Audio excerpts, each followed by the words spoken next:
দুনিয়াবি ক্ষেত্রে আমরা কিন্তু কেউ চাই না আমার ছেলের পায়ে একটা কাঁটা ফুটুক, এটা আমরা চাই না। দুনিয়ার কোনো কষ্ট আমার সন্তান পাক, এটা আমরা চাই না।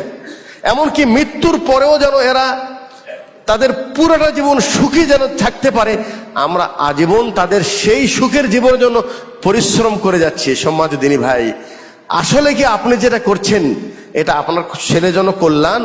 শোনেন, বুদ্ধিমান পরিবার ওই পরিবার সে এমন কর্ম করবে যেই কর্মের মাধ্যমে সে নিজে উপকৃত হবে। আপনার ছেলেকে যত বড় ব্যারিস্টার বানান, যত বড় ডাক্তার বানান, 20 তলা বিল্ডিং বানিয়ে দিয়ে যান, আপনার কি লাভ? আপনার কোন উপকার আসবে? ছেলে উপকার তো আসবেই না। বরং যেই সন্তানের জন্য আমি এত পরিশ্রম করলাম, একে আমি বাহিরের রাষ্ট্রে পাঠালাম লেখাপড়ার জন্য, আমার সন্তান, আল্লাহ বলছেন এরা আমাদের বিপক্ষে দাঁড়াবে। আয় আল্লাহ, যারা আমাদেরকে পথভ্রষ্ট করেছে, আমাদেরকে ছোটবেলায় শিক্ষা দিতে যারা অবহেলা করেছে, সঠিক দিন শিখায় না, আল্লাহ তুমি তাদেরকে আমার কাছে নিয়ে আসো, আমরা পা দিয়ে তাদেরকে খুঁজতে চাই। তাহলে আমার সন্তান ইয়াউমা ইয়াফিরুল মারউ মিন আখি, সেই দিন আমার বিপক্ষে।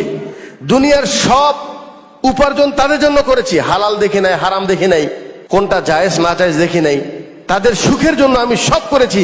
কিয়ামতের দিন তারা আমার বিপক্ষে।